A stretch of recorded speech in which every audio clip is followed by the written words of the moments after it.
हाँ, नहीं, आज भी नींद नहीं आई। क्यों नहीं आई? खैर वो तो आज तक पता नहीं चला, पर जब कुछ लोगों से पूछती हूँ तो कहते हैं तुझे प्यार हो गया है। खैर, प्यार में तो सुकून की नींद आनी चाहिए ना।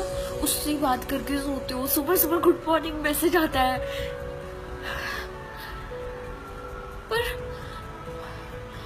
सुबह उठ के फायदा ही क्या जब किसी को फर्क ही नहीं पड़ता तुम उठो या नहीं।